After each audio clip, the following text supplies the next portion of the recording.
Well, hello, beautiful family and people, and thanks for joining me today. For those who are on the video, definitely you see that the environment today is a bit different. That's because I am not at home, but that should not stop us. It will certainly not stop me from continuing this journey that we have titled The Journey, in which we are covering the 5 core books of Ellen G. White. And as I've said many times, almost every single episode, this is not meant to substitute Bible study, but these books are to be studied with the Bible.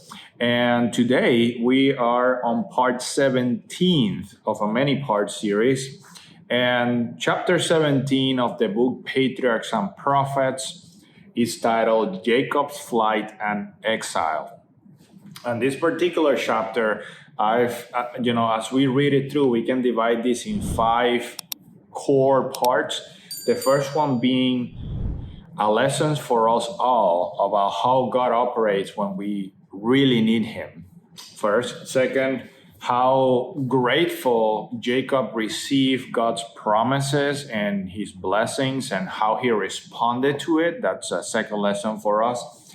The third part, when Jacob continues to commit to the promise that he had made to his father Isaac, as Isaac was pronouncing over him the blessing.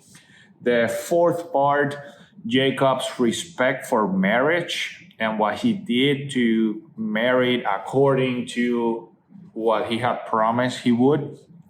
And then the fifth part, when God asks Jacob tells Jacob that he will be with him as he departs from the land of Mesopotamia under Laban, his family or uncle.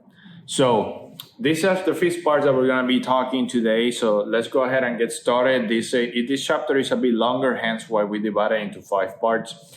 But part 1, God aid us in times of affliction.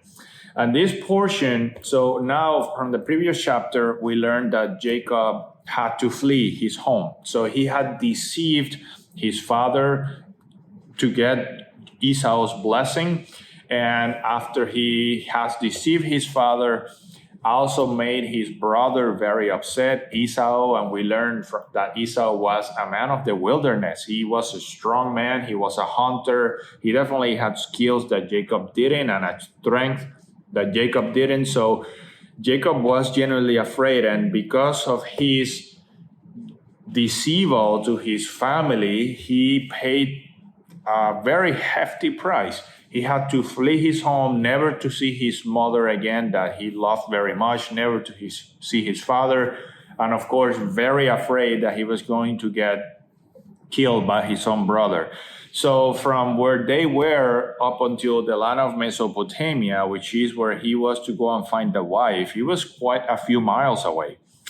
And in this journey, he was afraid. He was afraid, of course, that Esau was going to find him. And he was afraid to talk to people because Esau could be chasing after him. And if he talks to people, they might point him to where Jacob is. So he was quite verily alone, making a very, very long journey, avoiding people and in the wilderness. I mean, these are times where they were in streets or sidewalks or like illuminated pathways. He was quite, alone in the wilderness with wild animals, wild beasts, thieves, bad people. So it must have been a very horrible time for Jacob. And in this time, and you tell me if this is not right, when sometimes we, in our Christian journey, we made bad decisions or we, fall prey to temptation. And when those times come that we feel alone, almost immediately an overwhelming sense of guilt and that we have been a disappointment to God and to the people around us falls over us. And a lot of people fall, very heavily into depression because of it. So now you can imagine Jacob alone in the wilderness, no family, and thinking he had disappointed God severely. He was very susceptible to Satan's voice in the back of his head to say, you are not going to make it, you're a disappointment, you're going to be left alone. God has forsaken you. You tell me if this is not something that we all experience in our Christian journey. And Jacob experienced it maybe 10 times over. So as Jacob is alone in his thoughts, he can't take this sense of being a disappointment to God, and he feels terribly alone. So he goes on his knees and he prays for God to please heal him in this moment of complete and utter devastation, inner devastation. So he goes to sleep, and in his sleep he has a dream. And this is the part where God listens to us because he loves us. We might do things that are not in accordance to his word, but his love is greater than our sin was. And this is a beautiful lesson for all of us, that actually we talked about this in a video a few weeks ago, that I got an internet question: what can I tell myself when I think that I've disappointed God? And the Bible is filled with beautiful promises to those who seek God regardless of what they've done. And this was what Jacob did, and God, was faithful to his promise. God came to his ailment, and Jacob had a dream. And in his dream, he sees a ladder that connects earth to heaven, and in it there were angels coming up and down. And on this ladder, I'm going to read here from the chapter. Before this, in this ladder, basically the angels go up and down, and this is a symbol that Jacob may not have entirely get at the moment, but this represented what Jesus did. Like the ladder represented Jesus, and the angels were coming up and down on Jesus. And for those who might not be familiar with this, what this meant was basically what Jacob was going through was what the world was going through. We sinned, the world was sinner, and before the fall, humans could communicate directly with God. But when sin took over, that ability to communicate with God directly was completely broken. And the only way to restore that was through Jesus. And that's why the people in ancient times had to make the lamb sacrifice representing Jesus' death on our behalf. And once Jesus died, that the sacrifice was fulfilled, then we no longer do sacrifices, but we trust that it is through Jesus that we can get to the Father. And that's what Jacob saw. So there was a promise that humanity as a whole was going to be reconnected with God the Father. And in Jacob's particular case, God says in this dream that he's having, God says that he will, through his lineage, through Jacob's descendants, all the nations of the earth will be blessed, once again pointing to Jesus. And in this particular case, it was God remembering Jacob that God has not forgotten the promise that he made to Abraham and to his descendants, and Jacob was part of them. And basically, God is telling Jacob, don't be afraid. I will continue with the plan regardless of what you've done. And of course, this was tremendous relief for Jacob. And now this takes us to part 2. As Jacob, feels again welcome in God's good grace, which, by the way, he was never out of it. As Jacob feels again welcome, he is tremendously gracious about it, and he decides and takes a vote to return to God the 10% of everything that he owns. And this is, the concept of tithe, and why tithing is, important, because everything that we are, everything that we have, everything that we will have or have had is a blessing from God. So giving back to God 10% of what we own, it's nothing. It's just a symbol of gratefulness. So it's a reminder to us that we need to be grateful with God when he blesses us. And we should all keep that in mind. And Jacob, of course, kept that in mind. He was grateful. He built an altar. He put a stone and put oil on it to make that place a remembrance for deliverance of God during his troublous times. And he was grateful, and he promised to give God the 10% of it all. And now Jacob continues his journey to Mesopotamia under the promise that he had made that he will find a wife in that land. And now we jump to part 3, and that's when Jacob arrived in Mesopotamia. And now we're going to skip through some parts here, but long story short, he finds himself in love with Rachel. And Rachel was the daughter of Laban, and Laban happened to be the brother of Jacob's mother, so his uncle. So he finds himself graciously accepted into the family home, but different from Abraham or Isaac, when Isaac's servant came to look for a wife, right? Isaac had a lot of gifts to bear. But Jacob decided to take his own path to this evil, and he found himself with nothing to offer to marry this woman. And in those times, it was tradition to, if you couldn't provide or didn't have means to support a family, then if you couldn't pay or, show that you could take care of your wife, so the father had the options to employ you in his service and have you work certain amount of years so that you can prove your worthiness as a husband and as a provider. And of course, Laban, Jacob says, Laban, I want to marry Rachel. And Laban said, okay, you work for me for 7 years and I will give you Rachel. So Jacob very respectfully, and this is a lesson for us in marriage. Sometimes we, and by we I mean the modern society, rush into marriage. So this time, the reason why the man had to or either provide money or show wealth or work for the father of the woman he wanted to marry is not only so that he could prove he was a provider, but it was a test to himself if he really loved this person and wanted to commit. Nowadays, some people just marry just for the sake of marrying. Oh, it's such a good feeling that I have. And then,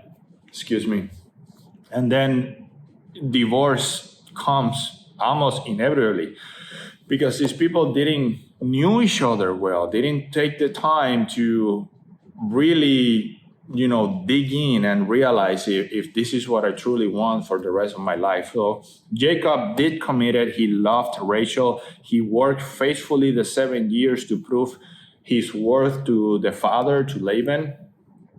And after 7 years, unfortunately, Laban got a bit greedy. He saw that Jacob was a good worker and didn't want to let Jacob go. And he had an older daughter, Leah.